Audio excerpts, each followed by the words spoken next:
Hello student, आप सभी का स्वागत है हमारा एक्सपर्ट्स कॉर्नर यूट्यूब चैनल में। और मैं आप सभी के लिए लेकर आया हूँ फ्री ऑफ कॉस्ट इकोनॉमिक्स का रिविजन्स लेक्चर्स। चाहे वो आप जैक बोर्ड के स्टूडेंट हो या फिर एक आपका सीबीएसई बोर्ड का स्टूडेंट हो, तो दोनों के लिए ही ये वीडियो रहने वाली है। और हम इस वीडियो में हमने रिविजन्स लेक्चर्स स्टार्ट कर दिया है इकोनॉमिक्स का completely from the beginning to end, मतलब फर्स्ट से लास्ट तक हम लोग हर एक चीज़ को बारीकी से देखेंगे, डिटेल में देखेंगे और सारे कॉन्सेप्ट को क्लियर करते हुए और important topic, important chapters, important questions को भी डिस्कस करते हुए हम लोग इस रिविजन लेक्चर्स में आगे बढ़ेंगे। तो अगर आपने पहला वीडियो नहीं देखा है हमारा, तो प्लीज़ आप हमारा पहला वीडियो देखें। चैप्टर नंबर 1 यूनिट 1 का पहला लेक्चर्स हमने रिकॉर्ड करके अपलोड कर दिया है, सॉरी।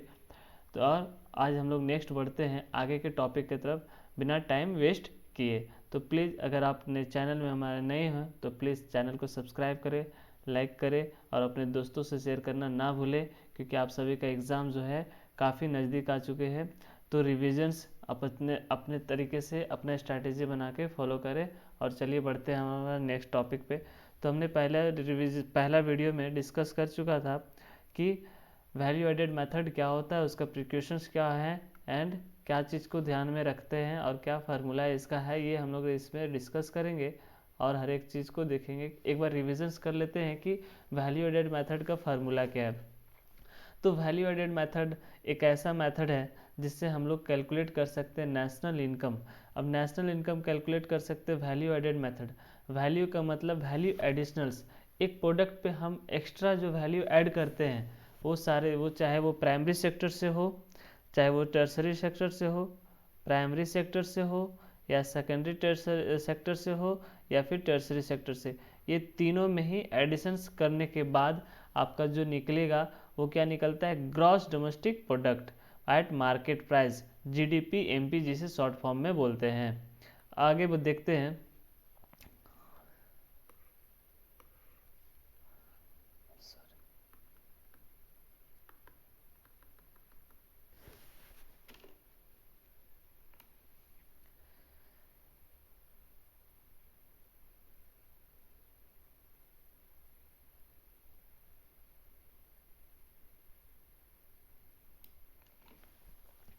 तो इस फार्मूला में क्या क्या बताया है कि आप प्राइमरी सेक्टर से ऐड करेंगे, सेकेंडरी सेक्टर से ऐड करेंगे और टर्सरी सेक्टर से ऐड करेंगे। तो तीनों को ऐड करने से आपका जीडीपी एमपी निकल जाएगा।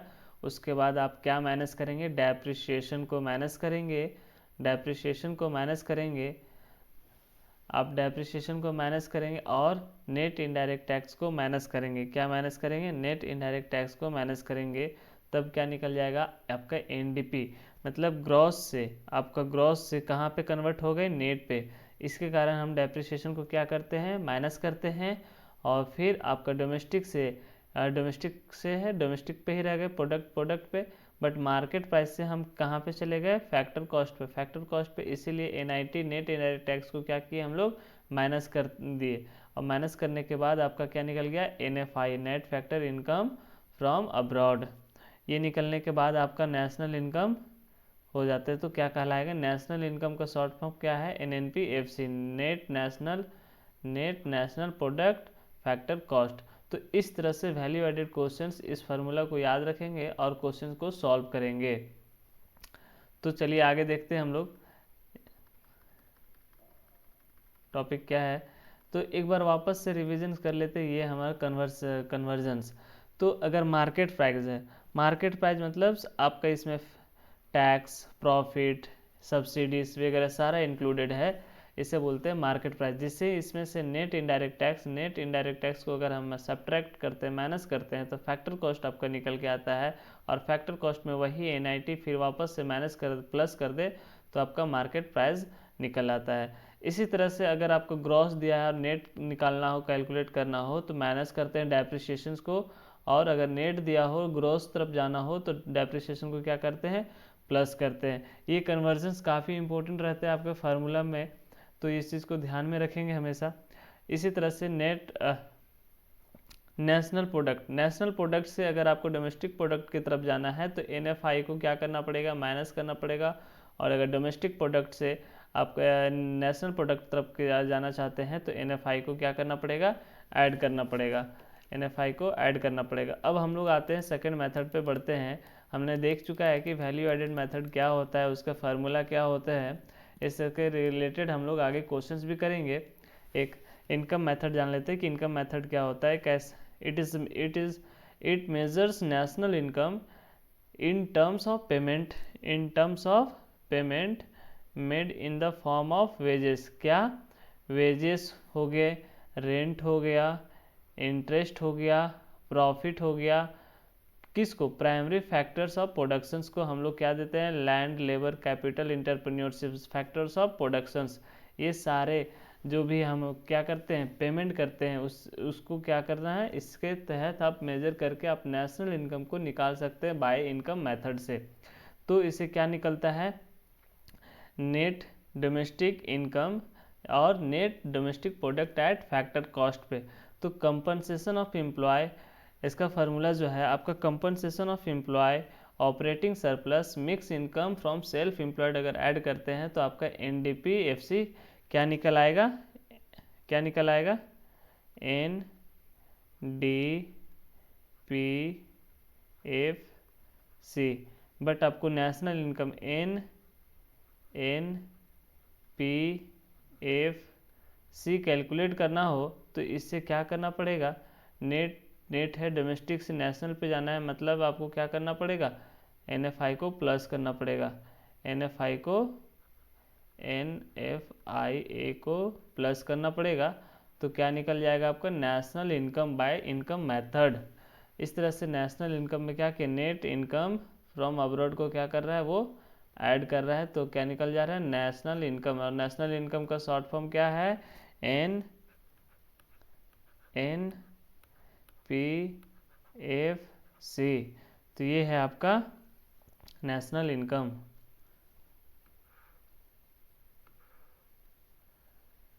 अब इसमें प्रिकॉशंस क्या लेते हैं इसको मेजर करते वक्त, तो देखते हैं income from illegal activity, smuggling, theft, gambling, ये सब जो है इसके इनकम में हम लोग ऐड नहीं करते हैं। दूसरा, imported rent of owner occupied structures and value of production for self consumption included but the value of self consumption services like this the housewife is are not included. अगर आपका खुद का घर है और उस पर आप अगर रेंट निकाल लेते हैं खुद का, अगर उसके बिहाफ में अपने पर्सनल यूज कर रहे हैं तो उसका रेंट हम लोग इसमें इंक्लूड नहीं कर सकते हैं, just as like a housewife. दूसरा, ब्रोकरेज ऑन द सेल्स और purchase shares and bonds not to be included. अगर शेयर्स एंड बॉन्ड्स को बेचते वक्त अगर ब्रोकरेज हम परचेज करते वक्त या सेल करते वक्त अगर हम लगता है तो उसे भी हम इनकम मेथड में, नेशनल इनकम में ऐड करेंगे by income method. Income in terms of windfalls of the game should not be included, ये इंक्लूड नहीं होगा। फिफ्थ पॉइंट क्या बोल रहा है, transferring earning like a old age pension हो गया, अनएम्प्लॉयमेंट अलाउंस हो गया, स्कॉलरशिप हो गया, पॉकेट एक्सपेंस हो गया, ये सब भी इंक्लूड नहीं होंगे नेशनल इनकम कैलकुलेट करते वक्त। तो आगे बढ़ते हैं हम लोग। अब यहाँ पे देखते हैं इनकम मेथड का फार्मूला डिटेल में। इनकम मेथड फार्मूला करता क्या है कि सबसे पहले कंपनसेशन ऑफ एम्प्लॉय दिया रहेगा क्वेश्चंस में, तो आप उसमें से निकालेंगे। अगर आपका कंपनसेशन ऑफ एम्प्लॉय दिया हुआ है डायरेक्ट कंपनसेशन ऑफ एम्प्लॉय, तो इसमें सबसे पहला wages and salary in cash, इसे ऐड करेंगे। पहला, कंपनसेशन ऑफ एम्प्लॉय निकालने के लिए आपको 3 चीज़ का ज़रूरत पड़ सकता है। ज़रूरी नहीं है कि एग्ज़ाम में वो तीनों चीज़ रहे, एक भी रह सकता है, 2 भी रह सकता है और तीनों भी रह सकता है। इसी तरह से इन कैश भी हो सकता है या फिर इन काइंड हो सकता है, अदर देन कैश जिसको बोलते हैं। Employees contribution to social security schemes, ये हो सकते हैं। ये तीनों को ऐड करने से क्या निकल जाएगा, COE, जिसको बोलते हैं कंपनसेशन ऑफ एम्प्लॉय। उसके बाद आप क्या करेंगे, ऐड करेंगे ऑपरेटिंग सरप्लस। ऑपरेटिंग सरप्लस में क्या आता है, रेंट एंड रॉयल्टी आएगा जो इनकम फ्रॉम प्रॉपर्टी से होता है, इंटरेस्ट बोल लो, एंड साथ ही साथ profit, corporate tax and dividend. ये सब इनकम कैसे मिलता है आपका, एंटरप्रेन्योरशिप से क्या क्या मिलता है, तो profit, corporate tax and dividend. और रेंट, रॉयल्टी एंड इंटरेस्ट जो है वो हाउस प्रॉपर्टी से मिलता है। कहाँ से? हाउस प्रॉपर्टी से मिलता है, इनकम फ्रॉम प्रॉपर्टी से मिलता है कहीं ना कहीं। तो ये सब सारे को ऐड करने से आपका क्या निकल जाएगा? Operating surplus. तो आप इसे कंपनसेशन ऑफ एम्प्लॉय के साथ ऐड करेंगे और साथ ही साथ एक और आइटम ऐड करेंगे जिसको क्या बोलते हैं? Mix income with of self employed. इस सारे को ऐड करने से आपका निकल आएगा NDPFC। NDPFC इसमें आप क्या करेंगे? प्लस करेंगे NFIA को, तो आपका निकल आएगा NNPFC। तो इस तरह से आपका नेशनल इनकम के तहत नेशनल इनकम निकल जाएगा इनकम मेथड से। तो ये दो मेथड हमने कंप्लीट कर लिया।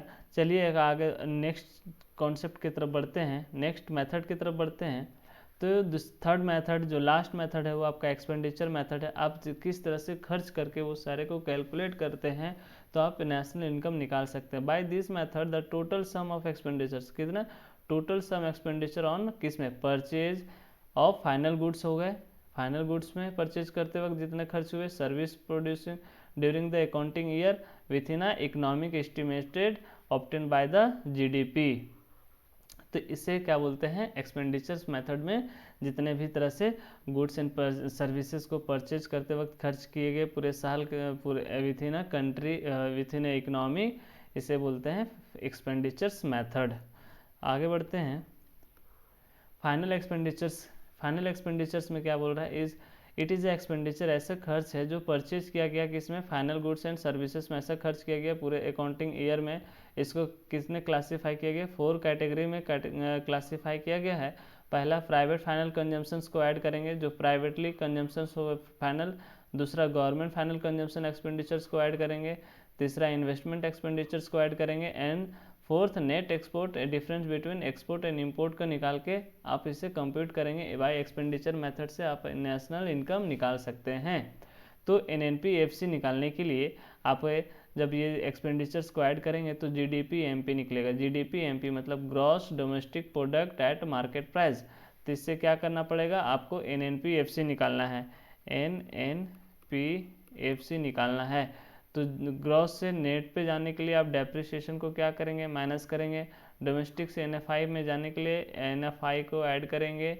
एंड मार्केट प्राइस से फैक्टर कॉस्ट जाने के लिए आप NIT को माइनस करेंगे, NIT को माइनस करेंगे। तो इस तरह से माइनस करने के बाद आपका GDP-MP जो है आप इस तरह से NNPFC निकाल सकते हैं। तो ये सारे ऐड होंगे, private final consumption expenditures, government final consumption expenditures, gross domestic capital formations, net exports को आप निकालेंगे। एक्सपोर्ट्स माइनस इंपोर्ट, जहाँ पे आपका ग्रॉस डोमेस्टिक कैपिटल फॉर्मेशंस का ही दूसरा नाम क्या है? Gross domestic fix capital formations plus change in stocks.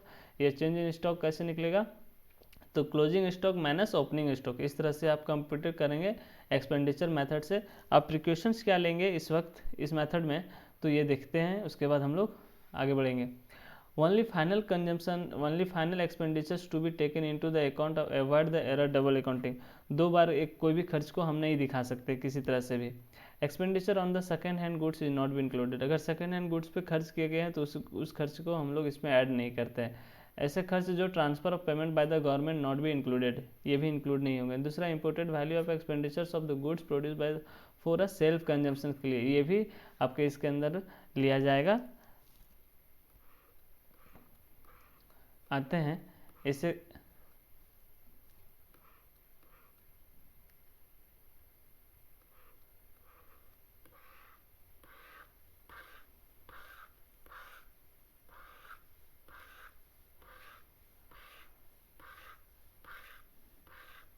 तो आपका लास्ट है। तीनों मेथड जो है आप क्या करेंगे? वीडियो पॉज करके सारा फार्मूला को नोट करेंगे कॉपी में विथ चार्ट, और उसके बाद क्वेश्चन सॉल्व करेंगे। वो क्वेश्चन भी आप हमारे साथ सॉल्व करेंगे। वीडियो जैसे इस तरह से कंप्लीट हो जा पाएगा आपका फाइनल एक्सपेंडिचर्स जो है। फाइनल एक्सपेंडिचर से आप क्या करेंगे? तीन चीज़, दो चार जितने भी एक्सपेंडिचर्स हैं उससे क्या करेंगे? ऐड करेंगे। पहला है फाइनल कंजम्पशन एक्सपेंडिचर्स, दूसरा फाइनल इन्वेस्टमेंट एक्सपेंडिचर्स, इसके अंदर प्राइवेट फाइनल एक्सपेंडिचर्स आएंगे, गवर्नमेंट फाइनल कंजम्पशन एक्सपेंडिचर्स आएंगे, ग्रॉस कैपिटल फॉर्मेशन आएंगे और नेट एक्सपोर्ट्स आएंगे। कैसे निकालते हैं हम लोग इससे पहले अभी जस्ट डिस्कस किया है। और ग्रॉस कैपिटल फॉर्मेशन और चेंज इन स्टॉक्स आते हैं आपका ग्रॉस डोमेस्टिक कैपिटल फॉर्मेशंस में। तो ये सब करने के बाद आपका expenditure on share bonds not be included, अगर इस खर्च में आपका शेयर्स बॉन्ड्स में जो खर्च होते हैं उसे इंक्लूड नहीं करते हैं टोटल एक्सपेंडिचर्स में। तो ये प्रिकॉशंस एक लास्ट था जो कि छूट गया था। तो इस तरह से तीनों फार्मूला आपका, तीनों मेथड जो है नेशनल इनकम निकालने का, ये आपका तरीका है। इसे आप कैलकुलेट करके आप नेशनल इनकम को कैलकुलेट कर सकते हैं। अब आते हैं हम लोग ग्रॉस डोमेस्टिक प्रोडक्ट पे। ये क्या है? It is the total value of final goods, वो सारे टोटल वैल्यू किसका? फाइनल गुड्स एंड सर्विसेज का, जो कि एक इंटरप्राइजेस या फिर enterprises both resident and non resident, जो कि with in a domestic territory के अंदर होते हैं। तो एक साल के अंदर उसे बोलते हैं ग्रॉस डोमेस्टिक कैपिटल फॉर्मेशंस बोलते हैं। फिर आते हैं gross domestic product market price, atom product market price. इस पे बढ़ते हैं। यहाँ पे बताया है expenditures, government final expenditures, investment expenditures, capital formations, जो कि अभी हम लोग जस्ट देखे थे जीडीपी एमपी, जिसे हम लोग क्या बोलते हैं? एक्सपेंडिचर मेथड से। तो ये हो गया आपका एक्सपेंडिचर मेथड से सारा डिटेल में दिया हुआ है वापस से फार्मूला वगैरह, इसे आप देख सकते हैं वीडियो पॉज करके। और अगर कुछ ना समझ में आए तो प्लीज़ कमेंट करें वीडियो सेक्शंस में, हम नेक्स्ट वीडियो में उसे सॉल्व करने का ट्राई करेंगे।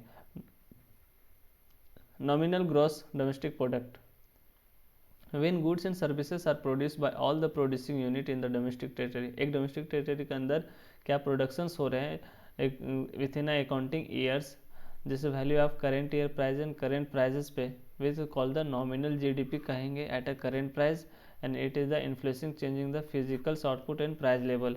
ये सारे पे क्या होते हैं? तो चेंज होते हैं।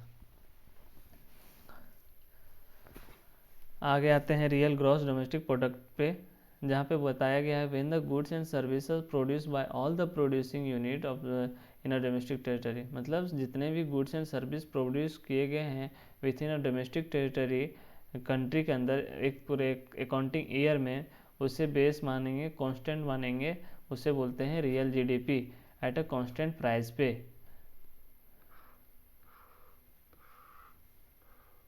ग्रॉस नेशनल प्रोडक्ट जिसे क्या बोलते हैं हम लोग? Total value of final goods and services produce with in the countries. ये सारे आपका है। इस तरह से आप क्या करेंगे, इसे एक बार गो थ्रू करेंगे। हमने समझा दिया है, आगे बढ़ते हैं हम लोग। Net factor income from abroad कैसे निकलता है? तो ये डिफरेंस किसका है? तो इनकम अर्न फ्रॉम अब्रॉड, हम जितने कमाएं for rendering service by the normal resident and of the rest of the world and the paid to services render in the, तो दोनों का बीच का डिफरेंस जिसे बोलते हैं हम लोग NFIA, net factor income to abroad and from abroad को मैनेज करने के बाद जो डिफरेंस आते हैं उसे, जितने भी हम अर्न किए किससे? अदर कंट्री से विथ, और जितने भी हम लोग एक्सपोर्ट करके अर्न किए, जितने भी हम लोग गुड्स को एक्सपोर्ट कर अर्न किए और इंपोर्ट करके जो हम लोग पेमेंट किए उससे माइनस करते हैं, तो उस क्या बोलते हैं हम लोग? NFI बोलते हैं, net factor income from abroad. Factor income क्या होता है? दिस इनकम, ऐसे इनकम जो रिसीव किया गया ऑनर किसके कारण? Factor of productions for the rendering of goods and factor services to the producers. एक प्रोड्यूसर्स को हम कहीं ना कहीं फैक्टर ऑफ गुड्स प्रोडक्शन हम सप्लाई करते हैं, उससे जो हमें इनकम अर्न करते होते हैं फैक्टर इनकम। ट्रांसफ़र पेमेंट क्या होते हैं? वो सारे यूनिलैटरल पेमेंट, यूनिलैटरल मतलब एक तरफा पेमेंट, एक तरफा transactions corresponding to which there is no value of addition economic, जहाँ पे गिफ्ट हो गए, डोनेशंस हो गए, ये सारे। डोमेस्टिक टेरिटरी क्या होता है? तो डोमेस्टिक और इकोनॉमिक टेरिटरी जो कि जोग्राफिकल टेरिटरी के तरह के कहीं ना कहीं गवर्नमेंट जो एक जोग्राफिकल बाउंड्री के अंदर एक ट्रेड होता है उसे बोलते हैं डोमेस्टिक टेरिटरी। मार्केट प्राइस का मतलब ये हुआ जो प्राइस पे हम कहीं ना कहीं मार्केट पे उस गुड्स को बेचते हैं उसे बोलते हैं मार्केट प्राइस। डबल काउंटिंग का मतलब ये हुआ counting the value of same product more than once calculation. अगर कोई भी कैलकुलेट कर रहे हैं उसका कॉस्टिंग अगर हम 2 बार दिखा दे हैं तो उसे क्या बोलते हैं? कैलकुलेशन, डबल कैलकुलेशंस, ठीक है, डबल काउंटिंग। इस तरह से ये था सारे टर्म्स हम लोग का। इसके बाद हम लोग आते हैं कुछ इम्पोर्टेंट चेंजिंग में। अगर आपको इसी तरह से चेंजिंग में दिया हो कि आपका जीडीपी एमपी दिया हो, gross domestic product eight market price, और आपके पास ये कैलकुलेट करना हो और आपके पास इंफॉर्मेशन हो एनडीपीएफसी, मीन्स क्या है, नेशनल है। नेशनल से आपका ग्रॉस जाने के लिए क्या करना पड़ेगा, डेप्रिसिएशन को ऐड करेंगे। इसी तरह से डोमेस्टिक है, फैक्टर कॉस्ट से मार्केट प्राइस पे जाना हो तो नेट इनडायरेक्ट टैक्स को क्या करेंगे, प्लस करेंगे। तो इस तरह से आपका जीडीपी एमपी निकल आएगा। जीडीपी एमपी अगर दिया हो तो जीडीपी एफसी निकालना हो तो यहाँ पे सिर्फ और सिर्फ डिफरेंस किस पे दिख रहा है, मार्केट प्राइस से फैक्टर कॉस्ट पे। तो क्या करेंगे, इनडायरेक्ट टैक्स प्लस सब्सिडी को ऐड करेंगे, तो इस तरह से आपका फैक्टर कॉस्ट निकल आएगा। एनडीपीएमसी मतलब net domestic product market price पे जीडीपी एमपी दिया हुआ है, तो यहाँ पे सिर्फ और सिर्फ डिफरेंस किस पे दिख रहा है, ग्रॉस और नेट पे। नेट पे जाना हो तो डेप्रिसिएशन को क्या करते हैं, माइनस करते हैं। कन्वर्जन सावना काफ़ी इंपॉर्टेंट रहने वाले हैं आपके कैलकुलेशंस क्वेश्चंस पे, तो फोकस करेंगे खास करके सीबीएसई के स्टूडेंट, क्योंकि आपका एग्जाम में कंपलसरी है कि आपका एक लॉन्ग क्वेश्चंस रहेंगे ही इनकम मेथड से निकालने का, चाहे वो एक्सपेंडिचर मेथड हो या फिर आपका मोस्ट प्रोबेबली इनकम मेथड से। ये दो मेथड जो है जनरली ज़्यादातर से पूछे जाते हैं। दूसरे एनडीपीएफसी जीडीपी एमपी में आपका अगर निकालना हो तो ग्रॉस से नेट पे जाना हो तो डेप्रिसिएशन माइनस कर रहे हैं, मार्केट प्राइस से फैक्टर कॉस्ट पे जाना हो तो net indirect tax plus subsidy करके हम एनआईटी क्या कर रहे हैं, इससे क्या निकल रहा है आपका एनआईटी, नेट इनडायरेक्ट टैक्स। इसी तरह एनपीएफसी निकालना हो, अगर एनडीपीएफसी दिया हो तो सिर्फ डोमेस्टिक और नेशनल का डिफरेंस है, तो इसमें फिर क्या करेंगे, factor income earn by normal resident from abroad minus करेंगे factor.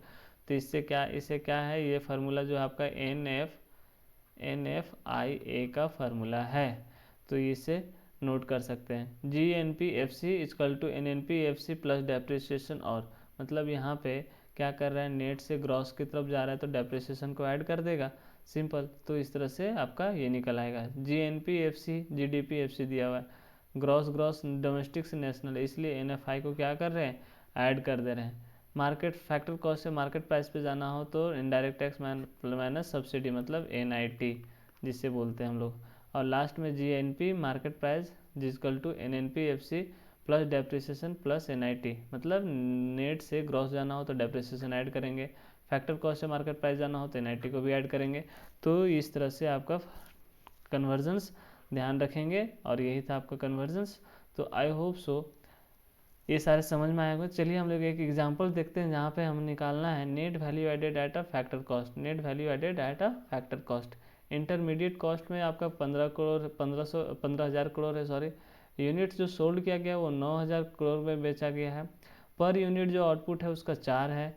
Consumption of fix capital formation जो है वो 2,000 है।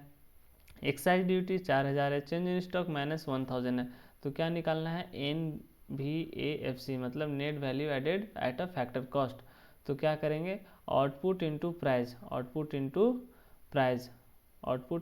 प्राइस। आपका जो बेचा गया वो कितना है 9,000 और इंटू 4 तो कितना हो जाएगा 9 4 जा 36 plus change in stock. Change in stock कैसे, चेंज इन स्टॉक जो है वो कितना दिया हुआ -1,000, तो प्लस करके -1,000 एंड 9 4 जा 36 में 1 चला जाएगा तो कितना बन जाएगा 35 में फिर आपका क्या है इसमें इंटरमीडिएट कॉस्ट कितना दिया हुआ 15,000, तो 15,000 से हम लेस कर देंगे 36 plus -1 -15,000 and minus excise duty कितना है तो 4,000। जो खर्च हुआ वो सारे को क्या करना पड़ेगा, हाँ ऐड करना, माइनस करना पड़ेगा। तो ये माइनस करते जा रहे हैं, 4,000 माइनस करेंगे आपका excise duty and consumption of fix capital formation से 2,000, तो 36,000 में से 22,000 में लेस करेंगे तो आपका क्या बन निकलेगा 14,000 NVAFC मतलब net value added at a factor cost. तो इस तरह से हम लोग नेक्स्ट वीडियो में वापस से तीनों मेथड फार्मूला देखेंगे और हर एक का 2 न्यूमेरिकल्स क्वेश्चन करेंगे आने वाले नेक्स्ट वीडियो में, और इस तरह से आपका चैप्टर 1 का यूनिट जो है वो ख़त्म होगा। उसके बाद हम लोग मनी एंड बैंकिंग्स एंड बहुत सारे चैप्टर्स हैं इसमें जहाँ से काफ़ी क्वेश्चंस पूछे जाते हैं। तो ये चैप्टर जो है वेटेज जनरली इस चैप्टर में आपका 2-3 इम्पोर्टेंट टॉपिक हम नोट कर देते हैं, आप एक बार लिख लेंगे कॉपी में कि क्या क्या इस यूनिट में काफ़ी इम्पोर्टेंट रहने वाला है। तो इम्पोर्टेंट टॉपिक जो है डिस्कस कर लेते हैं एक बार कि कहाँ कहाँ से जनरली क्वेश्चंस पूछे जाते हैं बोर्ड पे।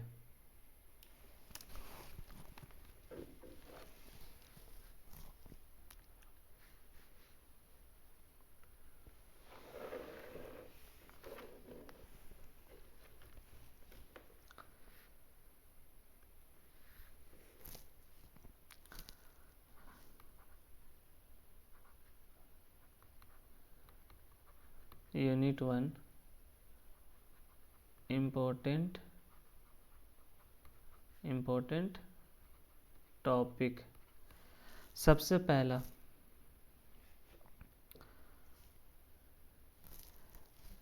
Real flow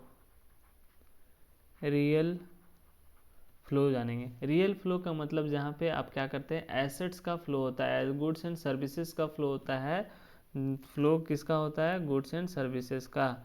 goods and services का फ्लो होता है, उसे क्या बोलते हैं, रियल फ्लो। मनी फ्लो क्या होता है, जहाँ पे मनी का फ्लो होता है सिर्फ। फैक्टर ऑफ पेमेंट जिसे बोलते हैं फैक्टर ऑफ पेमेंट, ये हो गया फैक्टर ऑफ पेमेंट। दूसरा cash circular flow of income, circular flow of money, circular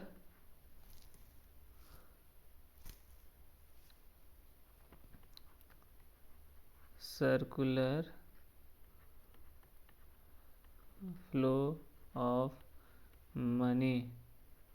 और कहाँ से, तो टू सेक्टर से। ये हो गया। ये इतने के बाद हम टाइप्स ऑफ गुड्स जानेंगे अच्छे से डिटेल में। इसके बाद आपका ये जो रियल फ्लो और मनी फ्लो है, इसका डिफरेंस भी इम्पोर्टेंट है। रियल फ्लो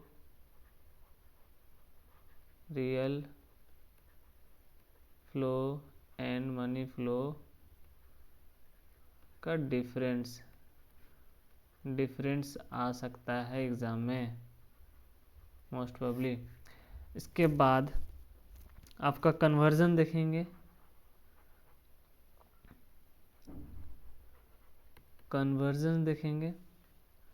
इसके बाद तीनों मेथड का क्या देखेंगे, क्वेश्चंस देखेंगे, 3 method.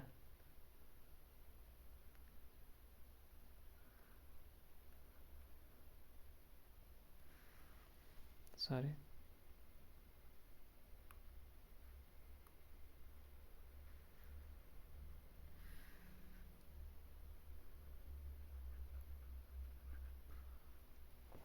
three methods to calculate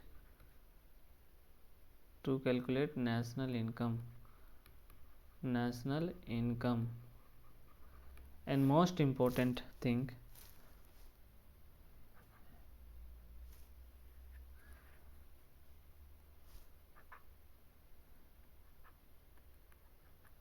very important, वो है आपका किससे न्यूमेरिकल्स बनेंगे, तो इनकम मेथड।